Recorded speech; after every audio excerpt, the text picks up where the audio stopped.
오늘 우리에게 주시는 하나님 말씀은 열왕기하 2장 1절에서 14절 말씀입니다.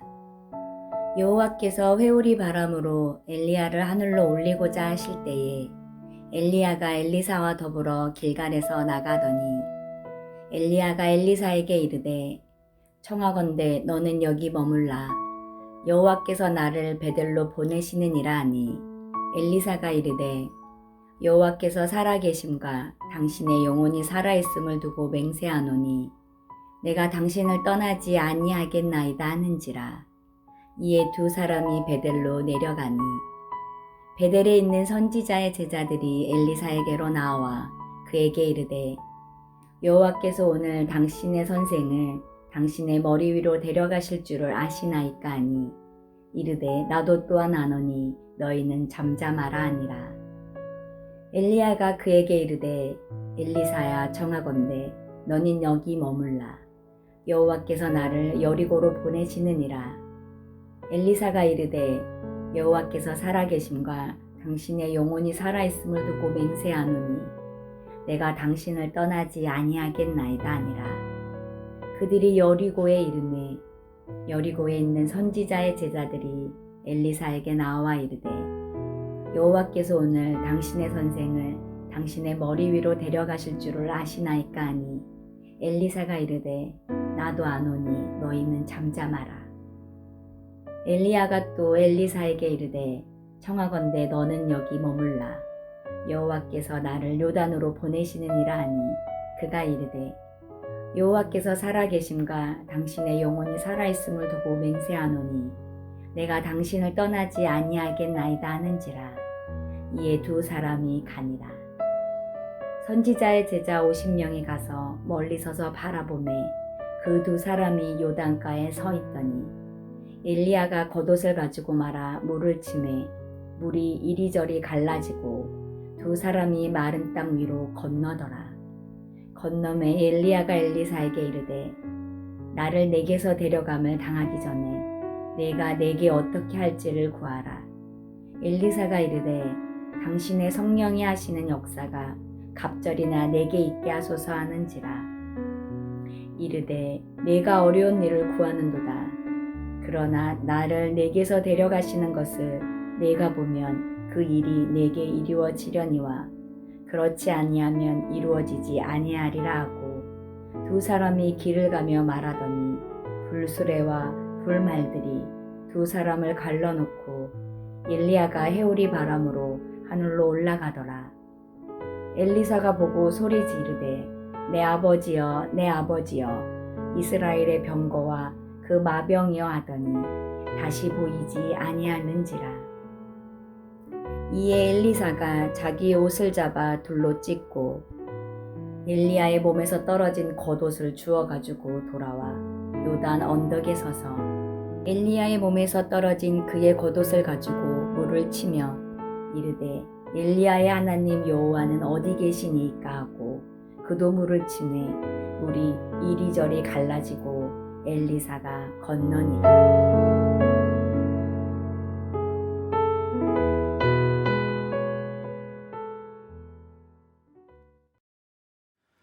열왕기서는 왕들의 이야기입니다. 북이스라엘의 왕들과 남유다의 왕들의 모습을 통해 왕같은 제사장으로 부름받은 우리들이 어떻게 가정을 이끌고 사회생활을 하고 학교생활을 할지를 보여줍니다. 그런데 그 중간에 왕들의 이야기 대신 시대를 대표하는 선지자 두 사람의 이야기를 많은 분량을 들여 기록해 놓았습니다. 바로 선지자 엘리야와 엘리사의 이야기입니다.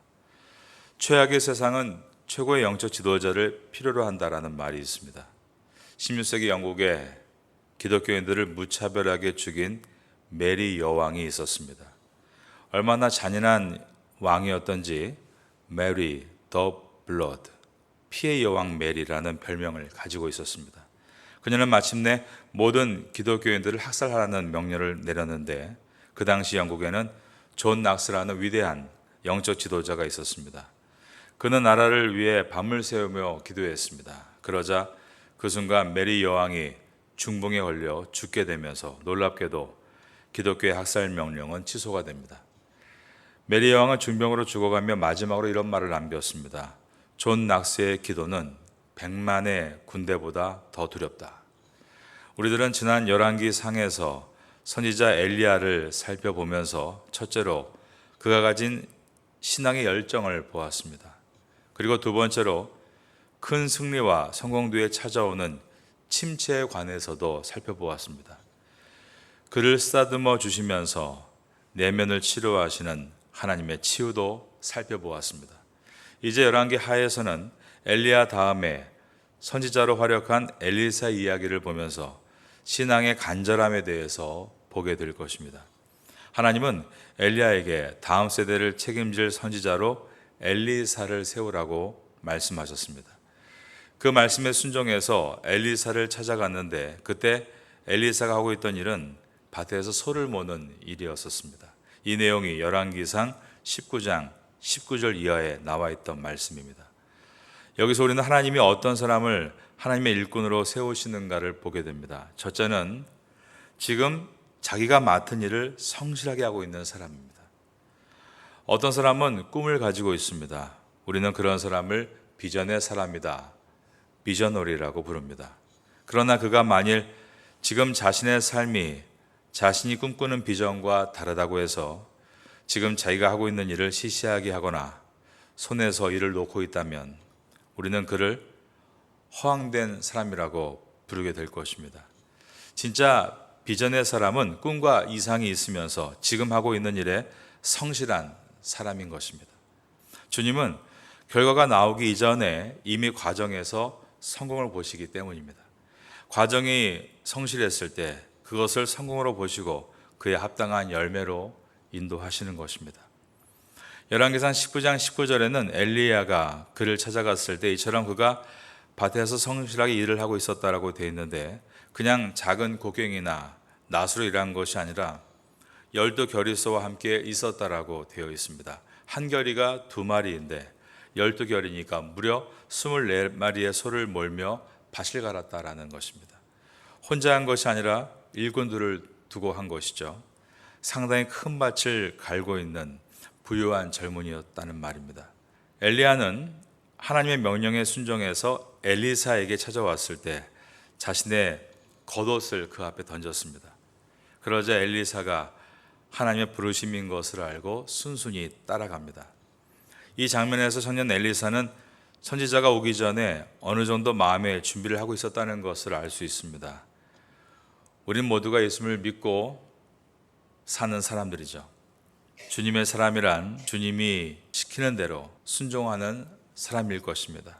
그러나 예수님을 믿고 사는 사람이라 할지라도 그 가운데 고민과 갈등이 늘 있습니다. 또한 모순된 사회 속에서 불의 속에서 목마름을 가지고 살아갈 때가 있는 것입니다. 엘리사는 북이스라엘 나라가 점점 하나님과 멀어지고 있고 우상을 숭배하는 아합의 시대 때를 보고 있었고 그 다음에 아하시아 시대를 보고 있으면서 안타까움을 느끼고 있었습니다.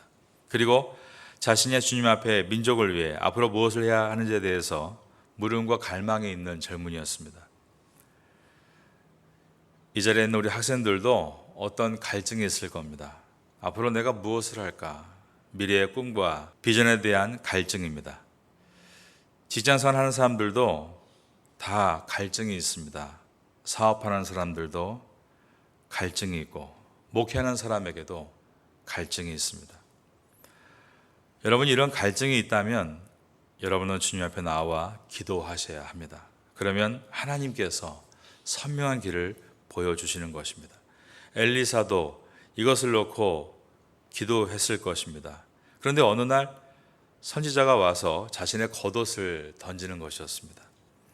이스라엘에서 겉옷의 의미는 그 사람의 신분과 직위를 보여주는 것입니다.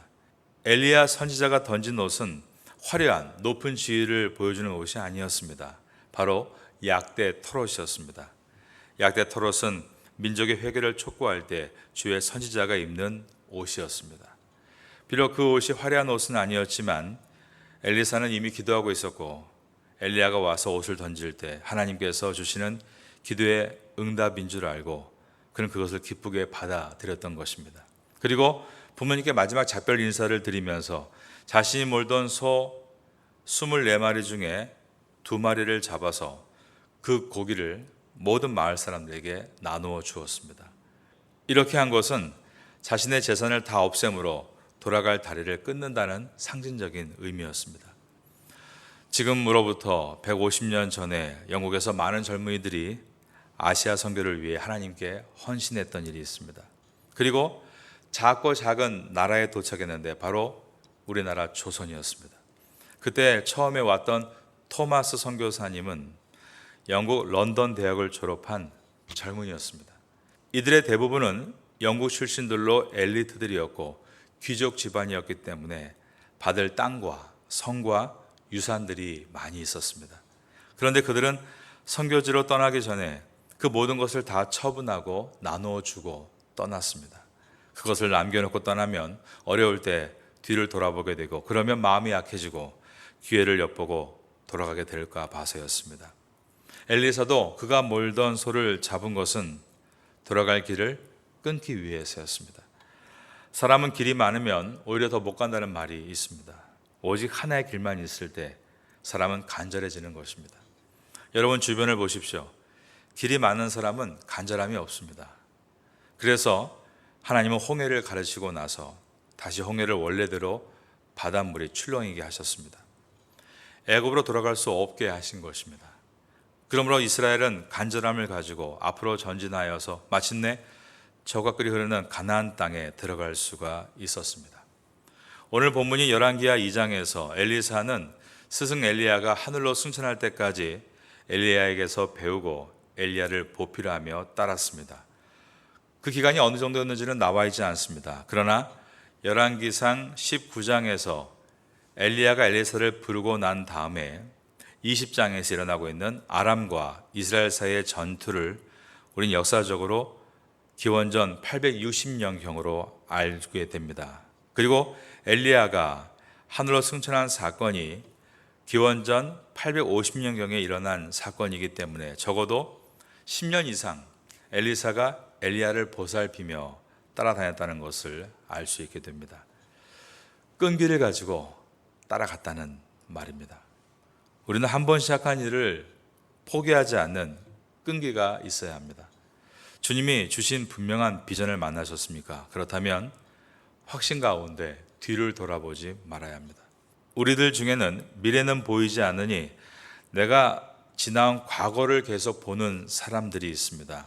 그때 그렇게 하는 것이 아니었는데, 그때 그 선택을 하는 것이 아니었는데, 이런 사람을 과거지향적인 사람이라고 부릅니다. 그러나 반대로 미래지향적인 사람이 있습니다. 미래지향적이란 미래를 본다는 말이 아니라 미래를 향해서 끊임없이 끈기를 가지고 나아간다는 뜻이 바로 미래지향적이란 뜻입니다. 우리가 하는 일들의 대부분은 실력이 없어서 실패한 일이기보다 끈기가 없어서 실패한 일들이 많다는 것을 잊어서는 안 됩니다. 여러분, 우리가 하나님께 응답받은 확신에 찬 길임에도 어떤 때는 사람들이 반대하거나 이해를 못 해줄 때가 있습니다. 특별히 가까운 사람들이, 내가 믿고 의지하는 누군가가 알아주지 못할 때는 많이 힘들게 될 겁니다. 엘리사는 스승이 이제 머지않아 하늘로 승천한다는 소식을 듣고 스승들을 바짝 따랐습니다. 왜냐하면 끝까지 따라감으로 하나님께 받고 싶은 은혜가 있었기 때문입니다. 2장 1절을 보겠습니다. 여호와께서 회오리 바람으로 엘리야를 하늘로 올리고자 하실 때에 엘리야가 엘리사와 더불어 길갈에서 나가더니, 하나님께서 엘리야를 회오리 바람을 일으켜 하늘로 승천하도록 계획을 하셨습니다. 이것을 엘리야에게 말씀하셨고 엘리야도 많은 제자들에게 이 내용을 알렸습니다. 그런데 유독 그 중에 엘리사가 끝까지 스승인 엘리야를 모시려고 했던 것입니다. 그러자 엘리야는 그럴 필요가 없다라고 말을 한 것이죠. 2절을 봅니다. 엘리야가 엘리사에게 이르되 청하건대 너는 여기 머물라. 다른 제자들도 왜 스승님을 따라갑니까? 그분은 승천할 텐데 왜 쓸데없는 일을 하십니까? 라고 엘리야에게 말을 합니다. 3절입니다. 베델에 있는 선지자의 제자들이 엘리사에게로 나와 그에게 이르되 여호와께서 오늘 당신의 선생을 당신의 머리 위로 데려가실 줄을 아시나이까? 여러분, 우리가 걷는 믿음의 길이란 항상 남이 다 알아주고 인정해주고 칭찬해 주는 길만은 아닙니다. 오히려 좁고 힘들며 남들의 이해를 받기 어려운 길일 때가 많습니다. 왜냐하면 비전이라는 것이 지금은 분명하게 그려지지 않고 확실하게 설명되지 않기 때문입니다. 이미 그려지고 설명된다면 그것은 어쩌면 이미 비전이 아닌 것인지도 모릅니다.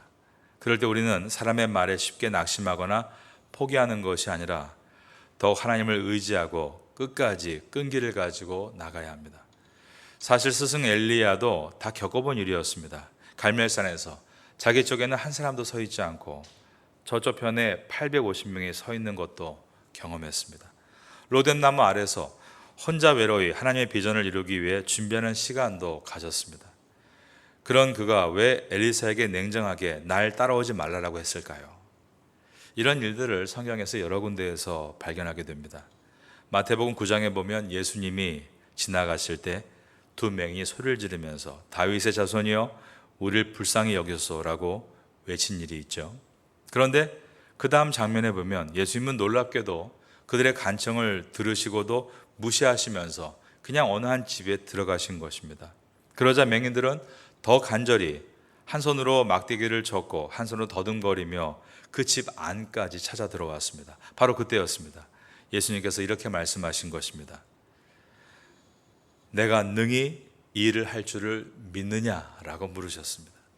즉 예수님이 그들의 간청을 뒤로하고 무시하듯 그냥 집으로 들어가신 이유는 그들의 간절한 믿음을 갖도록 하기 위해서였습니다. 예수님이 맹인들을 뒤로한 채 앞으로 나가신 이유는 그들이 간절함과 끈기를 가지고 한 발 더 스스로 나올 수 있도록 하시기 위해서였던 것입니다. 엘리야도 엘리사가 그렇게 되기를 바라는 심정으로 무정한 사람처럼 따라오지 말라라고 했습니다. 그러나 엘리사는 더욱 바짝 스승 뒤를 쫓아갔습니다. 길갈에서 베델로 그리고 베델에서 여리고로 아주 먼 여행을 따라간 것입니다. 바짝 따라갔다는 것은 엘리사가 그토록 하나님의 은혜를 간절히 사모했다는 뜻입니다. 그런데 이때 엘리야의 제자들은 엘리사 한 사람뿐이 아니었습니다. 약 50명의 제자들이 더 있었습니다. 그러나 그 중에 오직 엘리사 한 사람만이 스승 옆을 바짝 따른 것입니다. 7절을 보겠습니다. 선지자의 제자 50명이 가서 멀리 서서 바라보매 그 두 사람이 요단가에 서 있더니 많은 사람들이 은혜를 사모한다라고 말합니다. 그러나 은혜의 자리를 지키는 사람은 많지 않다는 것을 기억해야 합니다. 은혜를 사모한다면서도 은혜를 받지 못하는 이유는 오직 한 가지입니다.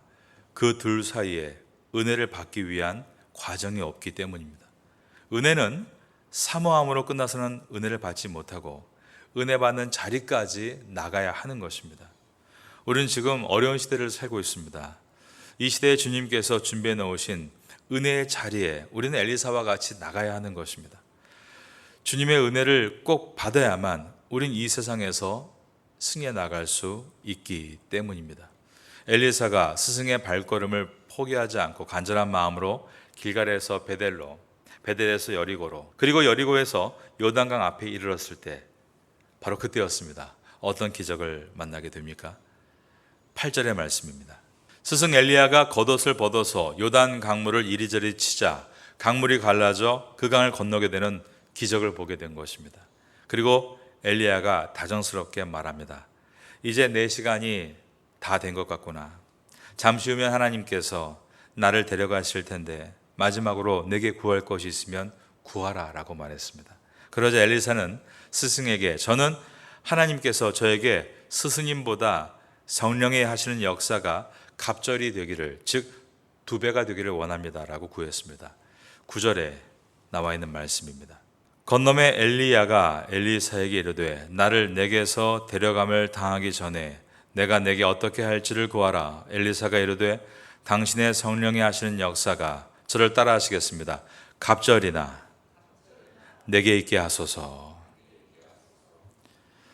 영어 성경에는 double portion of your spirit, 스승님의 성령의 역사보다 갑절, 더블 포션, 배로 얻기를 원합니다. Your spirit, 성령의 역사라고 얘기했습니다. 왜 엘리사가 이 소원을 가지고 지금까지 쫓아왔을까요? 그가 욕심이 많아서 2배를 구하는 것일까요? 그가 이렇게 2배, 갑절을 구하는 이유는 첫째로 자신 스승보다 더 부족한 존재라는 것을 솔직하게 인정하고 있는 것입니다. 자신이 스승과 같이 뛰어난 존재가 아니기 때문에, 자신은 능력이 모자라기 때문에 저는 스승님보다 2배의 능력을 하나님께 받아야만 사명을 감당할 수 있습니다라고 겸손하게 고백을 한 것입니다. 우리 주변에 어떤 사람들을 보면 너무 자신을 과신하는 사람들이 있습니다. 정말 은혜 받고 성공하는 비결은 자신의 약함을 알 때입니다. 변에 익을수록 고개를 숙인다고 하죠. 정말 한 분야에서 깊이 파고 들어가면 들어갈수록 사람은 겸손해질 수밖에 없습니다. 그리고 자신의 부족함을 인정하며 하나님의 은혜를 구하게 되는 것입니다. 그가 갑절을 구한 2번째 이유는 스승의 시대 엘리야 시대보다 우리가 어저께 본 것처럼 아하시아 시대와 그 다음 시대가 더 악하기 때문에 갑절의 능력을 구한 것입니다. 여러분, 요즘 시대와 10년 전의 시대가 어떻습니까? 결코 같지 않죠. 훨씬 더 어려운 일들이 일어나고 있습니다. 전쟁의 위험과 기근과 지진과 그 외의 모든 산업에 걸쳐서 훨씬 더 어려운 일들이 일어나고 있는 것입니다. 그러기에 우린 이 시대를 감당하기 위해서 갑절의, 즉 2배의 능력을 구해야 하는 것입니다. 우리가 하나님 앞에서 화려하고 멋지고 그러나 아무 능력이 없는 모습으로 살아가고 있는 이러한 현상들이 교회 안에 일어나고 있을 때 우리가 어떤 삶을 살아야 되는가, 우리 자신을 향한 도전과 질문이 오늘 본문입니다. 여러분들은 엘리사와 같이 더 어두운 시대에 하나님께 사명을 잘 감당하기 위해 갑절의 은혜를 구할 수 있는 성도가 될 수 있기를 예수님의 이름으로 축원합니다.